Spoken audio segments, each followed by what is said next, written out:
So yesterday I attended the Fort Worth Women Betrayed rally at the Planned Parenthood, and there were these two pro-choice guys who stood out there like throughout the whole rally. One of them held a sign that said "I stand with Planned Parenthood," and the other had a sign that said "Your uterus, your choice." And they were pretty calm throughout the whole thing. They didn't cuss, they didn't flame people. They were just there. And so after the rally, I went up to talk to them.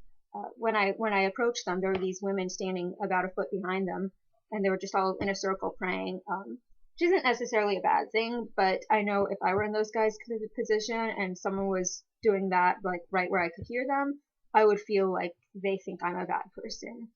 Um, so yes, I think if you are a religious person, it's not bad to pray for these kind of people, but do it in a way that doesn't treat them like they're bad people.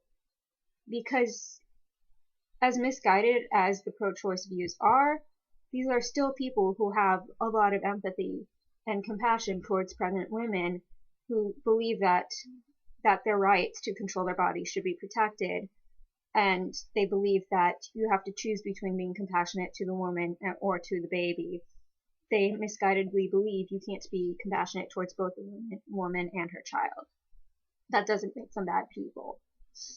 So once I started talking to them, a couple other ladies walked up and they interrupted my conversation. I had shaken these guys' hands and asked them their names, and these ladies just butted in, and they didn't really try to have a conversation. They were just using like bumper sticker philosophy, like basically the type of stuff you'd see on bumper stickers, and that's great to have that kind of stuff on bumper stickers sometimes, depending on the slogan, but it's not going to get you very far in a conversation.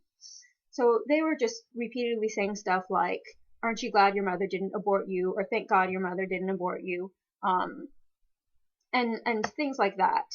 That didn't really try and engage them in conversation. It didn't try and get them to uh, think about their own views. It was just basically stuff they'd probably heard before. More than likely they had heard it before, and they were able to just brush it off and be like, "Well, if my mother aborted me, I wouldn't know." And they just kept repeating similar questions. The ladies were raising their voices, to which these guys responded by also raising their voices. Neither side were really shouting, but they're kind of like and they were talking over each other, interrupting each other. So when these ladies started interrupting them, they'd interrupt back. They responded by how they were treated. After a few minutes, the ladies did leave, and I just stood there quietly while these ladies were trying to argue with them. And after they left, I got back to my conversation and started like trying to assess what were their personal views, trying to affirm that I can see where they're coming from. Like these two guys were like, "Well, yeah, it could be killing, but the woman has a right to control her body," and they use the argument that you can't force someone to give a blood transfusion to save someone's life, and generic arguments like that. And I was very calm when I was talking to them, and because of that, one thing I noticed was they stayed calm.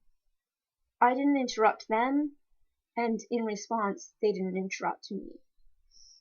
When you're engaging with someone who has different views than you on anything, how you act towards them is how they will react. They will feed off of how you treat them most of the time, unless you're dealing with really radical people, but that's usually not going to be the case. Last week I was counseling at a pro-life camp, and my friend Ray was giving this talk on how to talk to people with opposing views. And he said something, "Don't have an argument, have a conversation." And that's what I did with these guys, was I tried to assess what were their personal views, where were they coming from, how could I answer that? And actually, I felt like my answers were pretty weak. I knew all this stuff in my head, and it like that, it was just gone. I couldn't really think of that many answers, and it was kind of like, well, and I mean, I did have some answers, but they were kind of lame, and I felt bad about that. But afterwards, I realized, you know what? What I said didn't actually matter that much. What mattered was I treated these guys with respect, without compromising my own views. And I represented the pro-life movement in a way that shows them you can disagree with people and still respect them. And so maybe their minds didn't change right on the spot. But now these guys know there are pro-life people they can talk to, and maybe someday their views can change because of that. People don't change when you throw bumper sticker philosophy at them. They change when you show that you understand why they have the views that you do, that they do.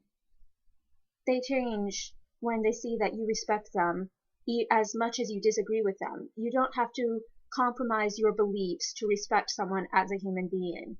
You are pro their life as much as you are pro life of the fetus. You are as pro their life as you are the pro life of the mother. You have to show them love too if you want them to change their views. You can't just have you can't just carry a cheat sheet of counter arguments, because